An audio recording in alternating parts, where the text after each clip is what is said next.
제가 우리 서복교회를 담임하고 한 얼마 되지 않아서 저희 교회 한 신사 한 분이 찾아왔습니다. 목발을 짚고 찾아왔어요. 그리고 문을 두드리고 목사님 계십니까? 그렇게 말하는 거예요. 그래서 예, 제가 목사인데요. 그랬더니 그분이 하시는 말씀이 제가 이 교회 앞에 이사를 왔어요. 이사를 왔는데 제가 다음 주에 서복교회 등록하려고 합니다. 등록하려고 하는데 목사님 먼저 만나 뵙고 이야기를 나누고자 오늘 이 자리에 왔습니다. 그러더라고요. 그래서 제가 뭐 교인 한 명이 아쉬울 때니까 어서 들어오십시오 하고 사무실에 안내를 했습니다. 그분이 사무실에 들어와서 손을 모으고 기도를 하는데 얼마나 간절히 기도하는지, 제 일평생 그렇게 진실하고 간절하게 기도하는 사람을 처음 봤습니다. 그리고 기도하고 탁 눈을 들고 저를 보는데 제 눈망울만큼이나 순수했어요. 너무나 진실해 보이는 거예요. 세상에 이렇게 믿음이 있는 사람이 어디 있을까 하는 생각이 들었습니다. 그분이 저에게 말을 하는 거예요. 제가요, 목사님, 어떻게 교통사고를 당해서 이렇게 목발을 짚게 되었는지 그 과정을 얘기하면서 자기 신앙을 간증하는데 정말 감동이 되는 거예요. 그분의 사정을 이렇게 듣는 중에 제가 나도 모르게 들으면서 눈물을 흘렸다니까요. 목사를 울게 할 정도면 대단한 실력입니다. 예? 간증을 하더니 그분이 그런 말을 하는 거예요. 자기 딸이 대전에 일이 있어서 내려갔는데 갑자기 거기서 아파가지고 병원에 입원했대요. 근데 자기가 지금 여기 이사를 오면서 계약금 내고 나니까 돈이 하나도 없는데 딸이 급히 돈을 보내달라 그러는데 목사님 돈 좀 있으면. 그래서 제가 거금 주머니 있는 돈 모두 탈탈 털어서 30만 원을 드렸습니다. 그리고 그날 이후 저는 그분을 뵌 적이 없습니다.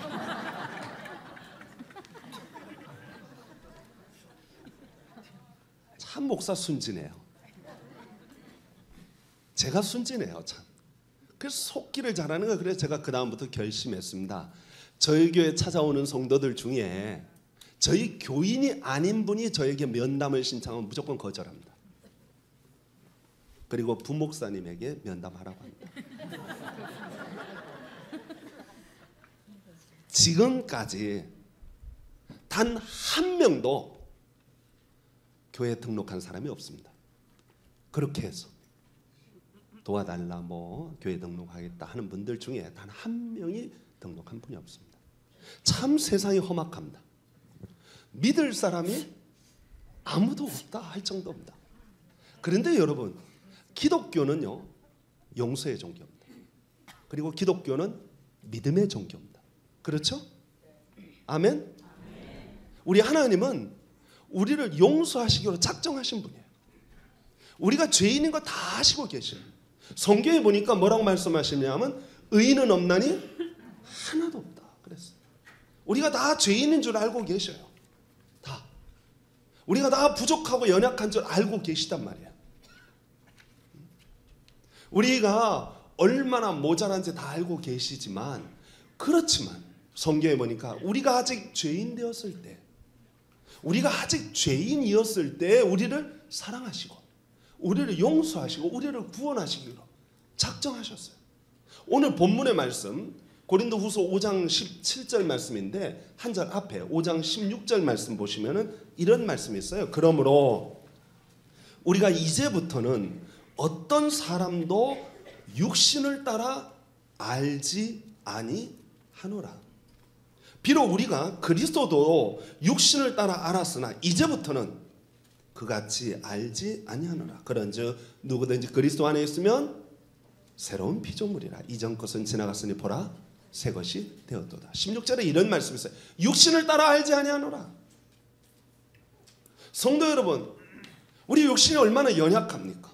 연초에 뭐 계획 세우고 각오하고 결심하지만 금방 그 계획이 무너지는 게 우리 사람들입니다. 우리 너무 부족해요. 모자라요. 그런데 우리 하나님은 우리를 육신을 따라 알지 아니하노라. 육신대로 평가하지 않겠다는 거예요. 사람들이 사람을 평가할 때 어떻게 평가합니까? 보통 돈이 얼마나 있는가, 그 사람이 얼마나 지식이 있는가, 배운 게 얼마나 많은가, 뭐 그런 것으로 평가합니다. 예? 사람이 얼마나 권세가 있고 명예가 있고 잘생겼고 키가 크냐, 고향이 어디냐, 뭐 이런 것으로 평가합니다. 그러나 그 사람의 인격을 평가할 때는 그런 것으로 평가하지 않습니다. 윤리적인 기준으로 평가합니다. 도덕적인 기준으로 평가합니다. 그 사람이 얼마나 참 훌륭한 사람인지를 평가할 때는 그런 것으로 평가합니다. 그런데 우리 하나님은 그런 모든 것으로 평가하지 않는다. 육신대로 평가하지 않겠다. 육신대로 알지 않겠다 말씀하십니다. 무엇으로 우리를 평가하시기를 원하시냐면 예수 그리스도 안에 있으면 새로운 피조물이라. 성도 여러분, 여러분은 예수님 안에 있습니까? 아멘 소리가 약하네요. 여러분은 예수님 안에 있습니까? 예. 예수님 안에 있으면 새로운 피조물이라 그렇게 말씀하셨어요. 그런데 여러분, 여기서 잠깐 성경에 나오는 용어들을 좀 정리하고 넘어갈 필요가 있습니다. 지난 금요일 철야 시간에도 제가 말씀을 드렸지만 성경에 나오는 용어들을 잘 정리 못하면 성경 읽을 때 헷갈릴 수가 있어요. 성경에 새 사람, 옛 사람 이렇게 나오는 말이 있어요. 옛 사람은 세상 사람을 뜻합니다. 예수 믿기 전의 사람을 뜻합니다. 구원받지 못한 사람을 뜻합니다. 옛 사람이에요. 이 옛 사람은 옛 사람의 사고 방식을 갖고 있습니다. 옛 사람이 귀하게 생각하는 것이 있습니다. 여러분, 세상 사람이 가장 귀하게 생각하는 게 뭘까요? 여러분들이 가장 귀하게 생각하는 게 뭐예요? 돈. 아니에요? 돈 최고예요. 돈이면 무엇을 못할까? 그런 생각 가집니다. 돈을 최고로 생각해요. 명예, 권세, 지식, 건강, 자녀, 사업 뭐 이런 것들이 세상 사람들이 좋아하는 것이고 귀하게 생각하는 것이고 그것을 원하는 것입니다. 옛사람의 사고방식이에요. 그러면 구원받은 사람은 무엇으로 말하냐? 새 사람. 새 사람이에요. 여러분들은 구원받은 것을 마치 예수 믿는다고 말만 하면 천국 가는 티켓을 확보하는 것으로 생각하는데 그렇지 않습니다. 예수 믿는 사람은 말로 예수 믿습니다 라고 고백하는 것이 예수 믿는 사람이 아니라 예수 믿는 사람은 사고방식에 전환이 있는 거예요. 뭐 영어로 조금 어려운 말로 말하면 패러다임 시프트예요. 이게 생각이 바뀌는 거예요. 가치관이 바뀌는 거예요. 방향성이 바뀌는 거예요. 목적이 바뀌는 거예요. 어떻게? 지금까지는 옛 것이 좋았어요. 세상 것이 좋고 그게 가치가 있고 그게 귀하다고 생각하고 그걸 위해서 살았어요. 그걸 위해서 허리띠를 졸라매고 사는 거예요. 돈 벌려고. 예? 세상 사람들이 인정받고 칭찬받으려고 애를 썼던 거예요. 그런데 여러분, 새로운 사람이 되면 가치관이 바뀝니다. 생각이 바뀌어요. 이제 귀한 것은 그런 게 아니에요. 먹고 사는 게 귀한 것이 아니라 성경대로 표현하면 하나님의 영광을 위하여 하나님의 뜻을 드러내고 나타내는 것에 더 관심이 있는 거예요. 더 마음이 있는 거예요. 네? 이게 바로 새 사람의 가치관이에요. 그래서 성경의 사도 바울은 먹든지 마시든지 무엇을 하든지 다 누구에게? 하나님께 무엇을? 영광을 돌리게 하라 그랬습니다. 그 가치관이 바뀐 거예요. 예수 믿는다고 말만 한 것이 아니라 삶의 방향과 목적과 가치관이 달라져서 그 길로 가는 거예요. 그게 바로 그리스도인입니다. 그게 바로 새 사람이에요. 그런데 문제가 하나 있습니다. 새 사람이라고 해서 다 어른처럼 행동하는 것은 아닙니다. 새 사람 중에 이게 새 사람이 되면 바로 어른으로 새 사람 되는 것이 아니라 어린 아이로 새 사람이 됩니다. 그래서 어린 아이는 아직 미숙해요. 옛사람의 성향이 남아있어요. 목사님, 저도 돈이 좋다니까요. 예? 저도 건강했으면 좋겠어요. 저도 우리 집 자녀들 잘 되면 좋을까요? 안 되면 좋을까요? 잘 되면 좋죠. 저도 잘 되기를 원해요. 그 다 세상적인 가치관인데 그게 우리 몸에 다 젖어 있어서 우리도 나도 모르게 그런 것이 좋아요. 그런데 그게 좋은 줄 알지만, 그러나 내가 그 욕심과 세상적인 욕심을 좀 접고 하나님의 영광을 위하여, 하나님 나라를 위하여, 하나님의 뜻을 위하여 살려고 애를 쓰는 거예요. 글로 가는 거예요. 그래서 아직은 어린아이예요. 그런데 점점 자라면서 누구에게 가는 거예요? 성숙한 사람으로 가는 거예요. 이걸 성경에는 뭐라고 표현하면 겉사람과 속사람. 겉사람과 속사람은 다 그리스도인입니다. 예수 믿은 사람이, 구원받은 사람이. 겉사람은 뭐냐? 아직 옛사람의 성향이 그대로 남아있는 거예요. 새 사람이 되었는데 아직 옛사람의 성향이 그대로 남아있는 거예요. 근데 이 옛사람을 자꾸 죽이면서 누구에게로? 하나님이 원하시는 사람으로 가는 거. 이게 속사람으로 가는 거예요. 속사람이 바로 그런 거예요. 그런 면에서 교회는 어떻게 보면 병원과 같습니다. 여러분, 우리가 태어났다고 해서 다 어른 되는 것이 아니에요. 아기가 태어나면 한 달 100일 정도는, 한 달 정도는, 한 40일 정도요. 40일 정도는, 제가 이게 정확하게 얘기를 하려면 100일이네요. 100일 정도는 밤낮을 구분 못합니다. 밤낮을 구분 못해요. 고개도 못 돌립니다. 4개월이 지나야 비로소 자기 힘으로 몸을 뒤집을 수가 있어요. 6개월이 지나면 이빨이 나기 시작합니다. 이건 평균을 얘기하는 거예요. 돌이 지나야 걸을 수가 있습니다. 그런 아기 보고 야, 나가서 신문 갖고 와. 그럼 말이 안 되는 거예요. 할 수가 없는 거예요. 도저히 일을 이룰 수가 없어요. 야, 아빠 목마르니까 물 좀 갖고 와라. 애 보고 그런 얘기를 하면은 애가 누워가지고 어떻게 합니까? 그거를 할 수가 없는 거예요. 커야 돼요. 성장해야 돼요. 그런 면에서 교회 안에는 어린아이도 있고 영적인 어린아이도 있고 영적인 어른도 있습니다. 다 예수 믿었다고 해서, 여러분들이 어른 돼서 예수 믿었다고 해서 어른 아니에요. 영적인 어린아이일 수 있다 이거죠. 그걸 다른 말로 말하면 환자라고 표현할 수 있는 거예요. 여러분, 좋은 병원일수록 중환자가 많습니다. 가벼운 병, 감기나 몸살 같은 거는 동네 병원 가면 돼요. 가벼운데 뭐 가면 돼요. 뭐 웬만한 의사는 다 그런 거 할 줄 알아요. 그런데 중요한 병, 수술 받아야 할, 대수술을 받아야 할 중요한 병은 동네 병원에서 절대로 할 수가 없습니다. 큰 병원 가야 됩니다. 그것도 여러분들이 생명을 맡겨야 할 것이기 때문에 가능하면 좋은 의사가 있는 유명한 병원에 가는 거예요. 그러면 좋은 병원에는 중환자가 많아요. 우리 서북교회는 중환자가 많을까요? 가벼운 환자가 많은 거예요. 가벼운 환자가 많으면 별로 좋은 교회가 아닙니다.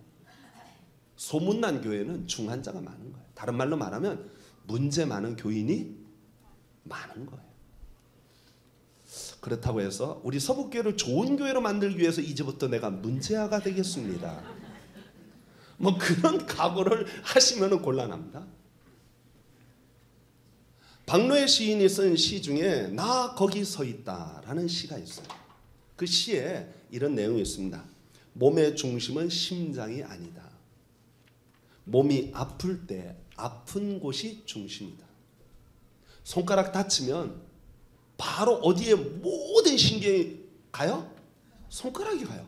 그때는 뭐가 중심이에요? 손가락 끝이 중심이에요. 가정의 중심은 아빠가 아니다. 아픈 사람이 가족의 중심이 된다. 가족 중에 누가 하나 아프면 모든 가족이 좀 그 아픈 가족에게 다 신경, 중심이 거기라는 거예요. 사실 박노해 시인이 그 시를 쓴 것은 팔레스타인에 폭격으로 인해서 어린아이들이 죽어가고 막 그거 고통스러워하는 그 현장을 가서 보고, 야, 세계의 중심은 어디냐? 바로 이렇게 고통받는 사람들의 현장, 여기가 바로 세계의 중심이다. 사람들이 마음을 모아서 이 사람들을 좀 도와주자 하는 의미로 그 시를 쓴 거예요. 이걸 교회로 옮겨와서 보면 교회 사실 다 환자들이에요. 의사는 오직 예수 그리스도뿐이에요. 예수 그리스도뿐입니다. 그래서 교회 안에서 다 환자들이지만 서로 약간 그래도 좀 낫다고 생각하는 환자가 약간 못하다고 하는 환자를 돌봐주는 거예요. 위로하고 격려하고 사랑하고. 우리는 다 의사 대신 예수님으로부터 은혜를 받고 그것을 나누어주고 베풀어주는 사람들이 바로 교회다 하는 것입니다. 성도 여러분, 저와 여러분은 다 이렇게 새 사람이 되어졌지만 아직까지 옛사람의 속성이 그대로 남아있어요. 어떤 할아버지가 예수님을 믿었습니다.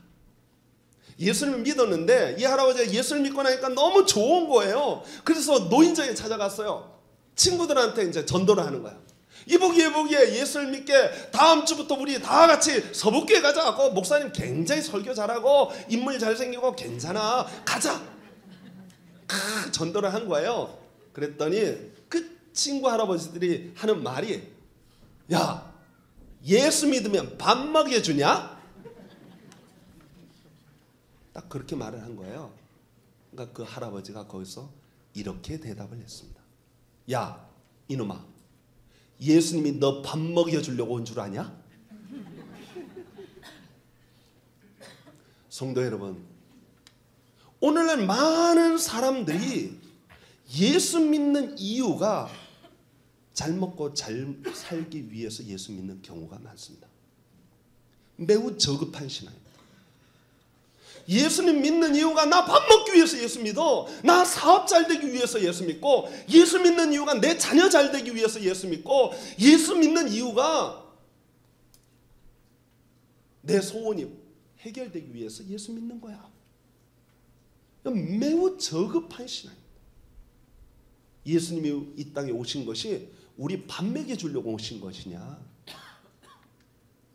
그렇게 생각하면 너무 우리 예수님을, 우리 기독교를 너무 저급하게 만드는 겁니다.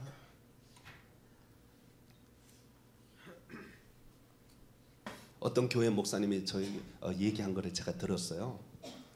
자기 교회에 한 여집사가 몸이 아프대요.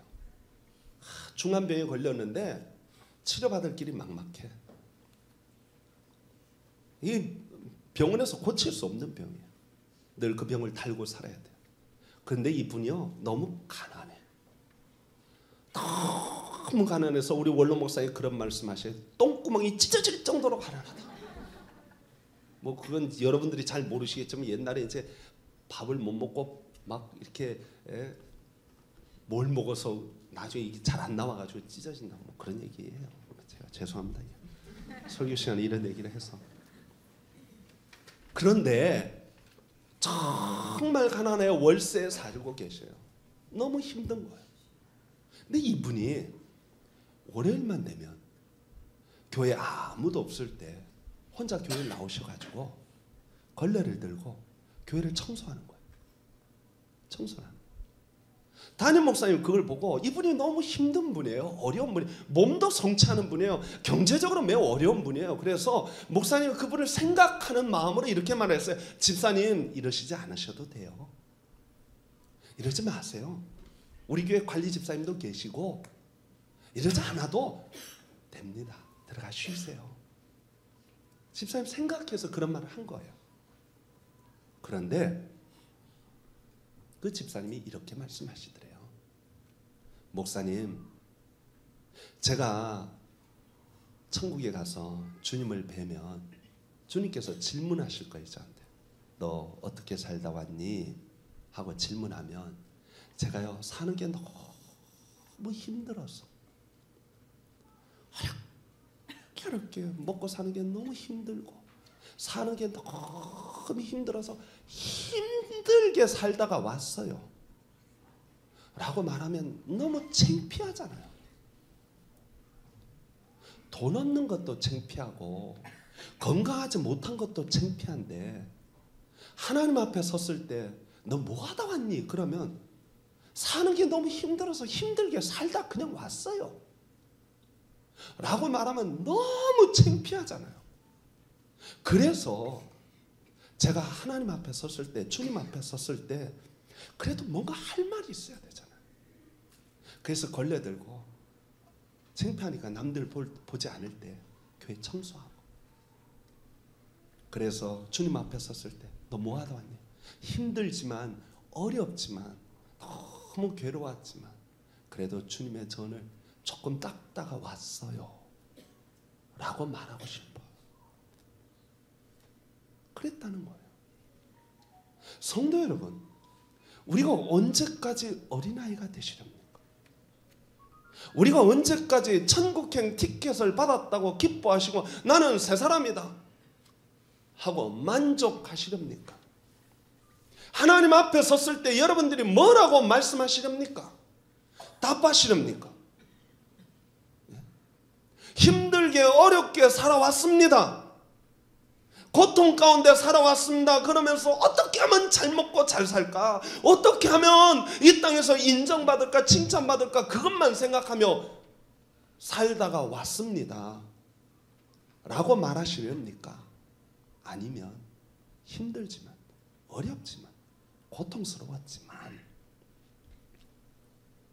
그래도 주를 위하여 하나님의 영광을 위하여 하나님의 의를 위하여 그래도 선을 위하여 조금이나마 여러분들이 뭔가를 하다가 가야 되지 않겠습니까?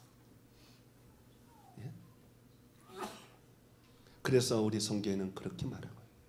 우리의 겉사람은 날로 후패하나.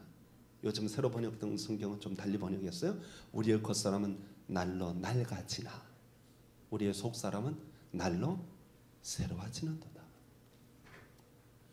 성도 여러분, 저와 여러분들이 구원받은 하나님의 자녀임에 틀림없지만 그러나 언제까지 어린아이로 머물러 있을 수는 없습니다.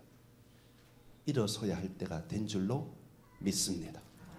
2015년도 일어서기를 소망합니다.